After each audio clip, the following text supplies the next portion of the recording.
Welcome to Your Future Starts Now, the go-to podcast for extraordinary women who are ready to step into their next chapter with authentic confidence. I'm your host, Gia Lacqua, empowerment coach, motivational speaker, children's book author, and girl mom. Whether you're a corporate powerhouse or an entrepreneur, this show is designed for you. Your Future Starts Now is more than just a podcast. It's a movement towards rewriting the rules of success for high-achieving women. Are you ready to get unstuck and step into your next chapter? If so, you're exactly where you need to be. Your future starts now. Welcome to Your Future Starts Now. I'm your host, Gia Lacqua. Thanks for tuning in. Today, I am so excited to introduce you to Amy Kemp. Amy is the owner and CEO of Amy Kemp, Inc. In her work within this growing company, Amy helps leaders and business professionals understand how deeply thought habits impact every part of their work and lives. As a certified habit finder coach, Amy has led over 400 female business leaders through a 4-month small group engagement called Encounter. This experience is designed to help clients replace subconscious thought habits that are no longer serving them with more healthy ones. She's worked through that habit finder curriculum with hundreds of leaders in one-on-one settings and with leadership teams at small and large companies. Amy, so happy to have you on this show today. Welcome. Thank you so much for having me. I'm excited to be here. Yeah, this is going to be a great conversation. So just so our listeners can get to know you a little bit better, tell us a little bit about your background and what led you to the work that you're doing today. Of course. My background is colorful and lots of variety. I actually started my professional life as a high school English teacher, Oh, wow. which I did for a very short stint, and then started a business on the side while teaching, which grew into a business that where I was leading basically a sales team of about 1,000 people across the United States. I worked in that capacity for about 25 years almost before I accidentally started a brand new company. I really did not know I was starting a company, but I was really feeling I'm not sure if I would use the word calling or a nudge or a whisper, but an incessant poke that would not leave me alone to work with women who I kept having the same conversation with. It was about isolation and fatigue and overwhelm. And I thought if these women could get together, I think something really great could happen. And so I thought I put together a group and got certified to use a tool that I had used called the Habit Finder as a client years before that. And I thought, oh, I'll just lead one group of people through this. Like that would be just fun, something to do on the side. And it has turned into a business now. I'm just coming up on my 7-year anniversary of working in this capacity, and it is my full-time work. It is sacred to me. It is important to me. It is absolutely unacceptable to me that the greatness of women isn't put out into the world in its fullest capacity. And so this work feels in alignment with that right now. Mm-hmm. I also always forget, but I am a mom. I always forget that in this story, but they're super amazing. I have 3 kids, 2 in college, so 21, 18, and then I have a caboose of 13 at home still. And my husband is an assistant principal at our high school, the varsity basketball coach. So actively involved in our community as well. That's amazing. Juggling all the things. All the things. I love it. Thank you for that background. And there's so much there to dig into. First of all, the way you described, the client base of, I think all of our listeners can probably relate to the feelings of isolation, of fatigue, of the overwhelm. Yep. Right. And when you realize you're not so alone, it changes the narrative a bit. And I want to dig into kind of the work that you do and what's underlying that from your perspective. you also talked about, the fact that women are not living up to their full potential, right? Mm. We're sort of held back still in so many ways, despite the progress we've made over the years. Yeah. And so I think that's a really important statement, because I couldn't agree more. And I think that we are actually settling in so many areas of our lives without even realizing it. And so I want to dig into that as Mm. well. Um, Before we do, I just want to congratulate you. I know earlier this year, you published a book. So huge congratulations. I know that is a labor of love. Your book is titled I See You. Mm. And I would love to just have you talk a little bit about, what inspired you to write the book, what the book's about. Talk to us a little bit about how you came up with the title. Sure. It's a really great story. And I did actually have to really advocate for the title with my publisher.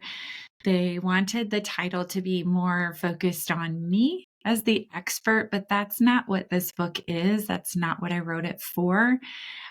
So I'll tell you the quick story that inspired the title. I was at a community, it was like a fundraising event, and a friend introduced me to someone from our community that I knew from afar, but had never really met.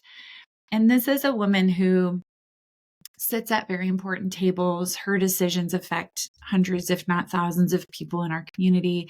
She's an active mom, busy, but she's fairly well known. And when I met her, I just thought, oh, I really liked her. I want to know her more. And so I invited her for a cup of coffee. And for about an hour, I listened to her. I just asked her all about her story. Tell me, how did you get here? What happened? Just hearing about her. About 55 minutes in, she interrupts me and kind of brusquely asks, "Why did you invite me to coffee today?" Mm-hmm. And I looked her right in the eye and I said, "Because I see you." And she put her head down and she wept for a long time. And then she kind of sat up and she wiped her eyes and she kind of collected herself and said, "Thank you. So few people do." Mm-hmm. And that's who I wrote the book for. Just women who everyone is seeing, and they're doing incredible work. And yet no one's really seeing the experience of what that costs, what they're going through behind the scenes. Yeah, no one's really seeing them. Mm-hmm.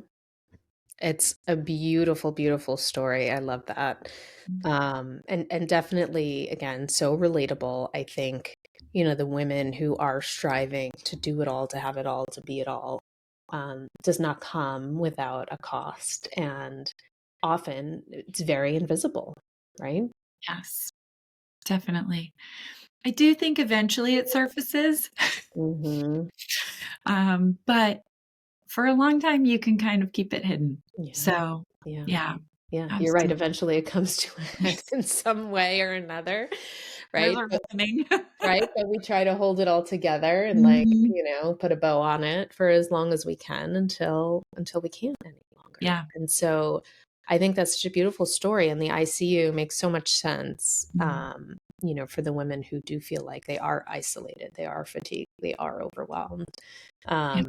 So that's incredible. And then talk to us a little bit about, what the book's about. And, I know the core message of your book, I think, is really fascinating. And it's one that resonates with me. And I'm sure so many of our listeners, which is you can't outwork your thought habits. And So tell us a little I bit feel like about. you should ask me the question you asked before we got on when you said you said, "How did you come to that?" Was that your question? Yeah, yeah. Tell it. No, it's great. It's a great point. So tell us about what this means to you and how you came Yeah. up Well, with this core message. It's so powerful. gosh. Well, when you asked me that, I just said I lived it. I mean, Yeah. I tried. If anyone could have outworked their thought habits, it probably would have been you and I, Yeah. because I was not lacking in the hard work department Yeah. ever in my life. Uh, Here's what Well, there are a couple of things that I want to share. One, the core message of the book: you can't outwork your thought habits. Thought habits are something we don't talk about a lot, but about 80% of our thinking happens at the subconscious level. And a lot of that is habit driven, Mhm. thankfully, right? We don't want to have to think about breathing or think about blinking or think about all the things that are happening in our day to day that we don't have to manage or moderate. So some of those habits really serve us. However, there are also habits that, while they are just thoughts, they are impacting our outcomes in our relationships, in our careers, Yep. in our ability to create what we are here to create. And so the subconscious thought habit world is the space in which I work. The tool that I use measures the risk you have of certain habits of thinking. That being said, I think I need to share also the story of like the turning point in my own journey with this, because I think it will illustrate it with more feeling probably than just the academic words about subconscious habits of Fine. thinking. So, my husband and I were meeting with our financial advisor for our annual check in. She is a trusted friend, mentor, tons of respect for her. Before meeting with her, I had spent several hours filling out all the forms, update, here's where we are. These are our goals. This is what we want to accomplish, filling in all the numbers. And when we got to the meeting, I remember everything about that moment. I remember the air conditioner blowing. I remember the burgundy burlap chair I was sitting on. I remember what I was wearing. And she had all these papers in front of her. And she said, I've reviewed everything. You're very organized. You don't have very much debt except for your house. That's it. You're doing a great job managing the money you have.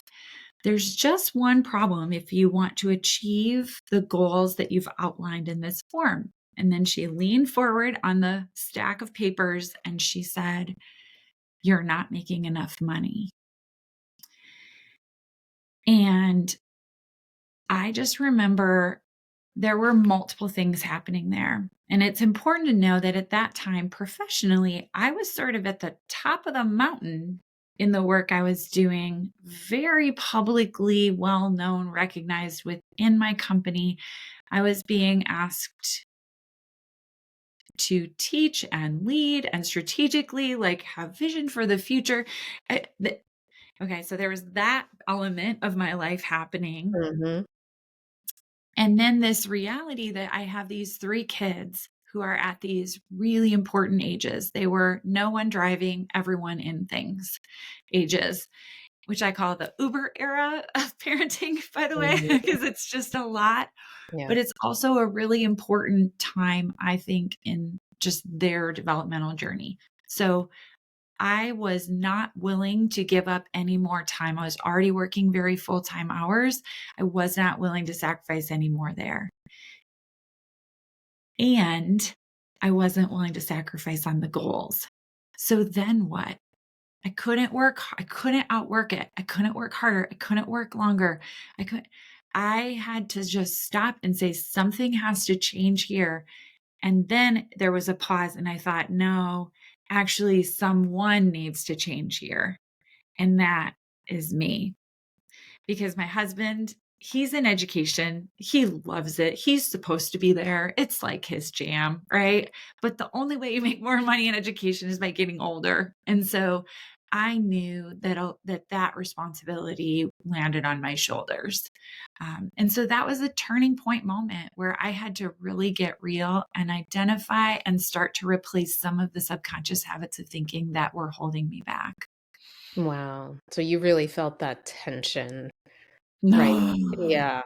Yeah. I did, and you know what I'm glad about though? Mhm. I've reflected on it so much, is I'm glad I didn't cave on the goal. Yep. Like, I'm glad the place that I decided to grow, or I guess I'm just glad I didn't just surrender and say, well, I guess I'll just change the goal. I don't know I don't know what caused me to make that choice in that moment. I don't know what welled up inside of me. Maybe it's partially like the mom part where you're like, I will pay for their college. I will, like, these commitments that were important to Ryan and I. But there was something in me that was like a decided, I will do this and figure it out.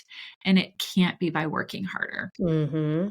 Yeah. And good for you for recognizing that and making that decision, and look at where that led you, right? So Ah, I think this goes back to part of the core challenge we're seeing with women who are settling mm, without knowing in one or more facets of their life, right? They either settle with making less money, they settle on their goals, because to your point, when you're in that pinch and you feel like you have to make a choice, you have to pick the lesser of two evils, yeah. right? So we don't always see that maybe there's a third option, Yes. right? Yes. And yes, absolutely. There's a third option, first of all. Mhm. Yeah, but it's hard to see that sometimes. It's hard for But us to realize that.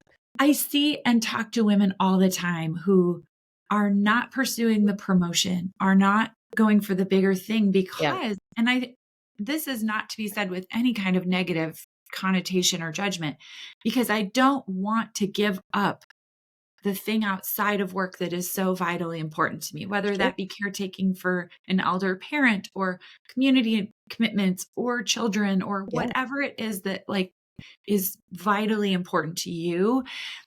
So I see women, but then I also partially sometimes wonder, like, is it a little bit of a cop out? Is it, sometimes I think it's real where the bigger role would take you away. And I think that's a conscious choice that you absolutely can and should make. Mhm. Uh, However, I also would challenge women to say, maybe we need to step into those roles and do them differently. Maybe we need to do them without Mhm. sacrificing those other things and Yeah. create a new normal in those spaces of higher leadership that don't require that level of sacrifice, because that level of sacrifice doesn't benefit men or women. Right. Right. Right. And Doesn't we benefit sort of, anyone. yeah, and we sort of accept the status quo and say, well, this is just the way it is, versus challenging some of the ways it's always been done, and challenging the fact that where we are today, it's not working. It's not working for us. Totally. I was just talking to a friend of mine who was considering, she already has a pretty big job, but had an opportunity pop up for something. Mm, And she was saying, I'm really hesitant to leave where I have because they're so flexible. I can leave and go to cross country meets, or I can, if I need to go home for a sure. doctor's appointment for a kid, whatever.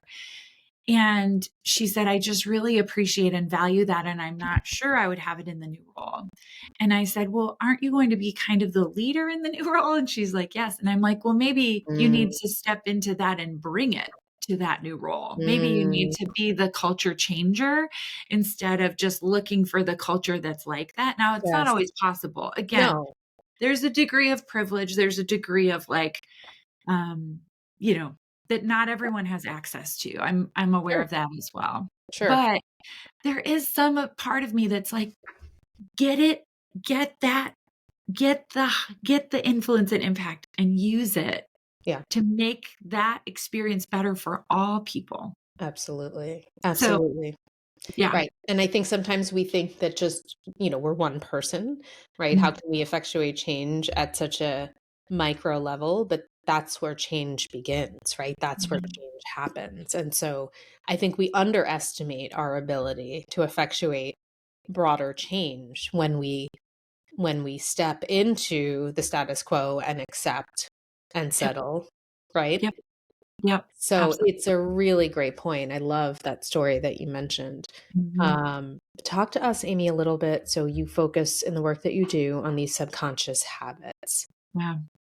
Tell us, what were some of the big ones that you grappled with, and maybe some of the ones you see most commonly in the clients that you work with. Okay. Uh, One that I see a lot is a habit of thinking in the assessment tool that I use. It's called intentional, but it tends to veer toward this fantastical side, which means that your brain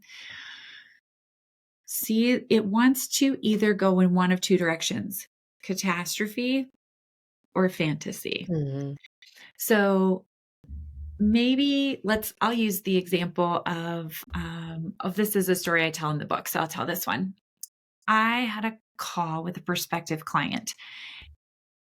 He was a gem, and our conversation was so meaningful. And I left it feeling like this is going to be a yes. He is ready to move forward. Mhm.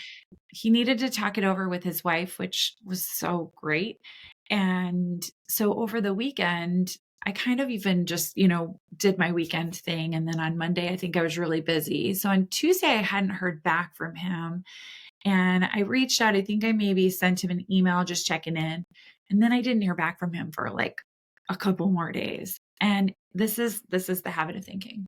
So my brain has a choice there. I'm making up all kinds of stories. So what I did do was like, maybe I misread the situation. Maybe I was too pushy. Maybe I was going down some crazy, weird rabbit holes of story that may or may not be true, to catastrophe, like worst case scenarios. Now, I could also go in that situation to fantasy where I'm imagining that like he's already said yes and it's a done deal, and and that hasn't happened either, right? Mhm. Okay. So what happens is I think eventually I sent him an email again, and he sent an email back saying, "Oh my gosh, here's the email that's been in my drafts that I thought I sent you," which Mhm. basically said, "Let's go. I'm ready," from 4 days before. Okay, there are two morals. One is if you're going to make up a story, you might as well make up a good one, right? Like, I can tell myself many stories around that. But the other thing is what that did, that fantasy, catastrophe, like swinging back and forth did, is that it robbed me of being present in the moment I was in. I Mm. wasn't as present with my kids because I was distracted by that. I Yeah. wasn't as present with the calls I had with other prospective new clients. I didn't show up with the same level of confidence because I was worried that all that, right? So this habit of thinking that causes our brain to swing into these scenarios that aren't real yet, they could be, but they're not, is really robbing us of a lot of just the tiny millimeter steps of creation that are in today. Like, who am I talking to today with full presence? What are my tiny baby steps I'm taking to grow my business today or my career today? Those things Mhm. are habits of thinking that cause us to go off in these two directions, are really robbing us of a lot. Such a powerful story. And I think it's a great way to illustrate the things we grapple with on a daily basis, but that are invisible. Yeah. We don't see, we don't recognize. And so I love how your perspective of not only are we getting caught up in we're spiraling. Not only are Oh, we getting caught up in our own head, because I think that's so relatable, we do tend to catastrophize. And I yeah. think that, a lot of it is we think worst case scenario, which is our brain's way of protecting us, Oh, right? And we're filling in the gaps, right? When we don't have information, our brain wants to fill it in. So we fill it in with whatever story makes sense to us in that moment.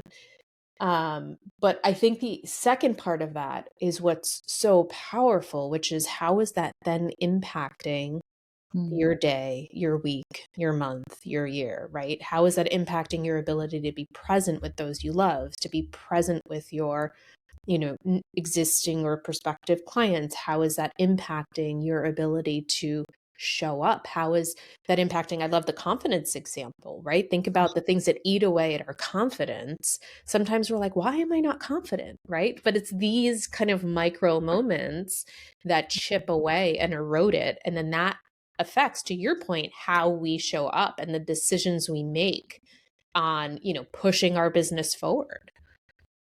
absolutely. Yes. Yeah. Another really quick example, when I published ICU, man, I don't know if people know, but when you publish a book, and you're using Amazon, there's a pre-order period, but you can't see how many books have sold until the day it actually drops. Mm-hmm. New information for me. So as I'm learning this world of publishing, Sure. well, all of the feedback I was getting sort of created this narrative in my head of how many books I thought had sold during this pre-order period. Now, again, I've never done this before. I have no data. It is based on nothing other than a number I literally picked out of the sky. I have no idea even how I landed on the number that I got really attached to in my mind in this fantasy of how many books I had sold. Well, then the day of the drop comes, I am on a call with my publisher and they're walking me through the form online where you get to see the Yeah. dashboard. It was like a third of my number. Mm. And when I say there was like a physical crash inside of me, Yeah. and then like just a welling up of fear, anxiousness, this was a mistake. Like, I mean, I just start, and Sure. okay, so that happens. I'm feeling all of that for about a day. I'm in the kitchen. My 18-year-old son comes in. He says, Mom, did you find out the numbers from your book? Didn't you just find out? Like, weren't Mhm. you waiting to find out? I said, I did. I'm really disappointed. Like, it's way lower than I thought it was going to be. I just feel really disappointed. And he kind of stops and he turns and cocks his head and he said, Well, isn't it like the second day? And I'm, Yeah, it took me out of it really quickly. But what I thought was, even if I wasted 2 days where I could have been taking millimeter steps that would actually sell books, sure. instead of feeling bad about a narrative I created, an expectation I set that I didn't reach, that crashed my feeling and caused me to spiral into this, that was all in my mind. Like, I created that whole thing. And what it robbed me of was that day taking the tiny steps that actually serve my reader, that actually generate growth in my business, that actually allow me to be present with my kids or my Mhm. husband or my family. So it's really powerful when you start to recognize the cost of some of these habits of thinking. Yeah, that's incredible. And it's true. The stories we tell ourselves are the ones our mind believes. And, we have a hard time separating our thoughts from reality, right? Mm. Yes, Yeah. indeed. And that's a great example of it. So, in your book, one thing I also want to touch upon before we wrap up, Amy, is you talk about boundaries. And a lot Mhm. of our listeners, that is a very common theme that a lot of our listeners struggle with. Um, and, I think we generally understand what they are. We understand that they're important, but yet we still have a hard time, not so much setting the boundary, but probably enforcing the boundary. And Mhm. so, but you have a slightly different take on boundaries. You have a different perspective. So I would love for you to just talk to us a little bit about, your take on boundaries and what we can Sure. do differently. I'll offer it just as a new place in which you get to practice boundary setting. Sure. I hope that we never get tired of talking about boundaries or that it doesn't get cliche or just like, oh, yeah, I need to do that kind of a Mm-hmm. thing. Because boundaries are not a one and done. You're not ever done. It's kind of a way of living uh, that allows you to protect yourself from the things that might harm you, but also to let in the things that would help you. Yeah. So it's this very fluid, permeable boundary, not like a thick wall that keeps everything out. The area that I really work with clients on a lot is boundary setting with goals. So when you have a relationship with anything, in order for it to be healthy, there have got to be boundaries. And a lot of times we have a relationship with our career or with our business. And in that is your goal Mm-hmm. setting. Mm-hmm. What can happen is that in a moment of sheer excitement, perhaps at an event where you're away from normal life, or you're at a meeting that feels really inspiring, or you're with a group of people that are really amazing, and you're out of the day-to-dayness of your life, we can set goals without any boundaries on them, without taking into account, oh, but I also have these other commitments and priorities that are vital and important to me. And so the work that we talk about is, how do I set the goal, but also protect those things that are really important to me? Yeah. So, as an example, my goal is to work like a teacher. I always say kind of a healthy version of a teacher, meaning 8 to 3:30, Monday through Friday, weekends off, summers light, breaks off with my kids. Again, I'm really fortunate that I can do this, but this is my goal, right? Hmm. So work like a teacher, get paid like a CEO. So I want to get paid like a CEO while working like a teacher. Now, what that allows me to do is it gives me a filter through which I can make decisions. And it's Hmm. a boundary that protects me from myself and my own overworking. But I have to practice it on a daily basis. So in the book, I tell this story about a woman I talked to. She was my people, like my ideal client, the people I love to work with the most. And we had a great conversation. She's like, I am ready to go. Let's get started. And then I said, okay, let's schedule your first call. And she said, oh, I can only meet after 6 p.m. Mm. And this is the boundary, right? So if my goal is just to get paid like a CEO, that's a yes. I Yeah, mean, for sure, that's a yes. sure. But if my goal is to get paid like a CEO while working like a teacher, and so I said, I need to sleep on it. Is there any way you can meet during lunch hour? I asked her all the questions. I slept on it.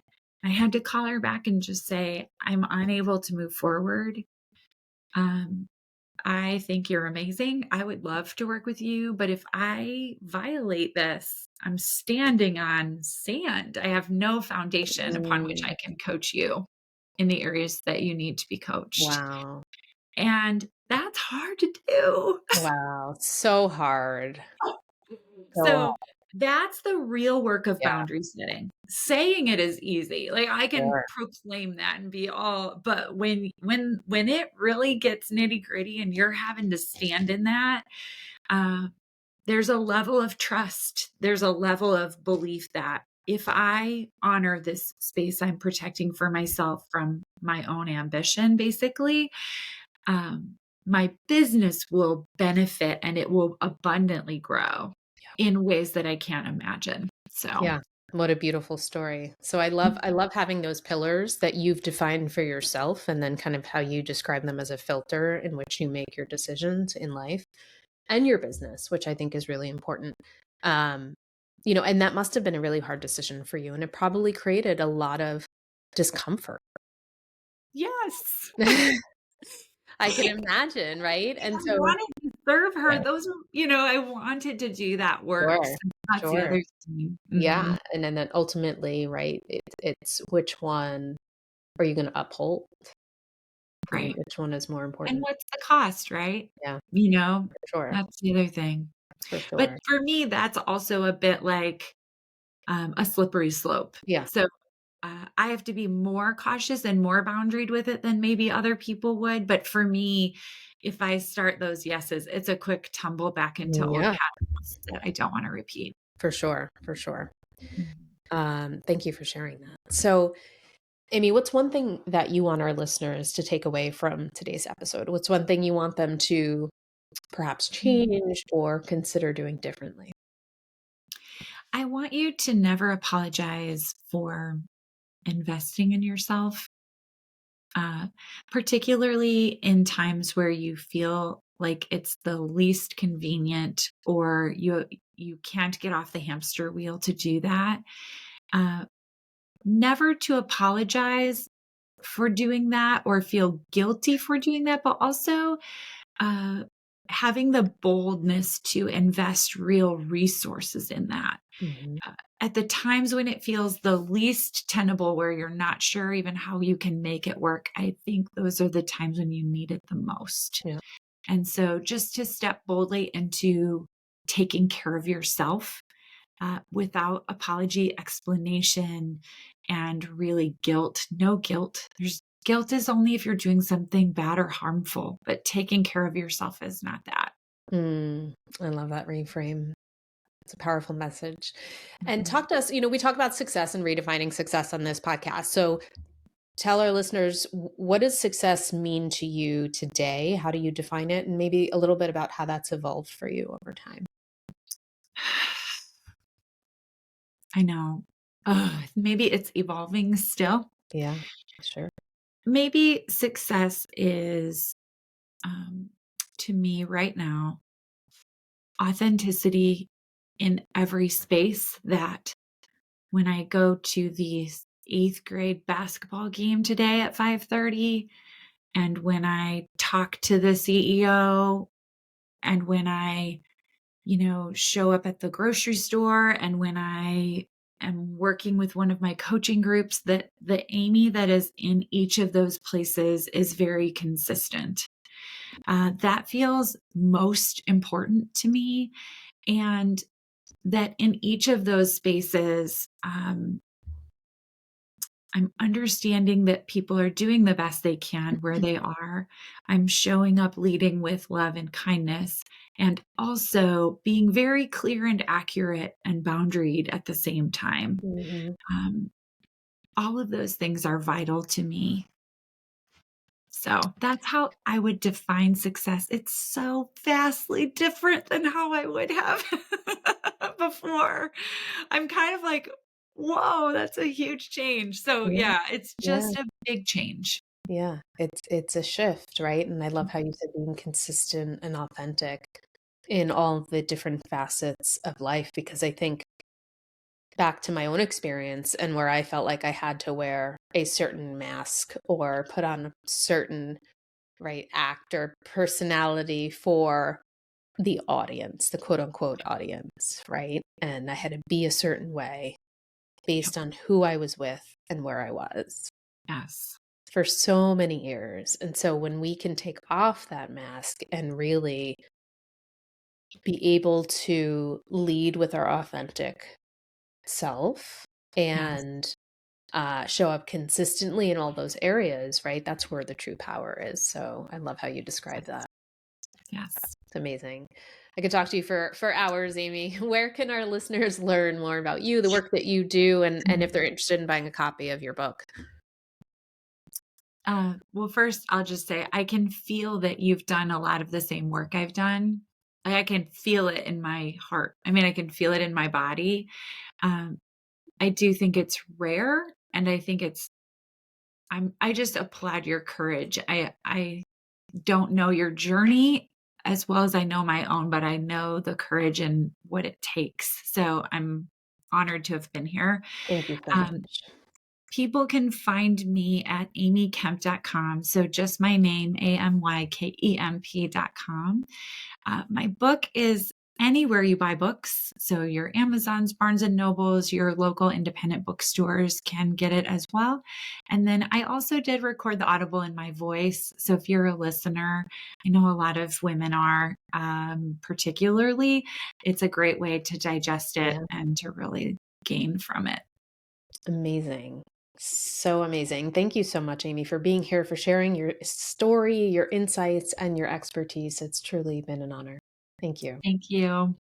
And of course, you can visit my website at gialacqua.com, reach out on Instagram at gialacqua. Don't forget to subscribe, rate, and leave a review. This is Gia signing off with gratitude for your time and energy. Our mic drops, but the movement continues. Until next time, your next chapter is waiting. Take care. That concludes another empowering episode of Your Future Starts Now. Before we wrap up, I want to thank this incredible community of high-achieving women. Your energy, resilience, and commitment to growth are the driving force behind what we do.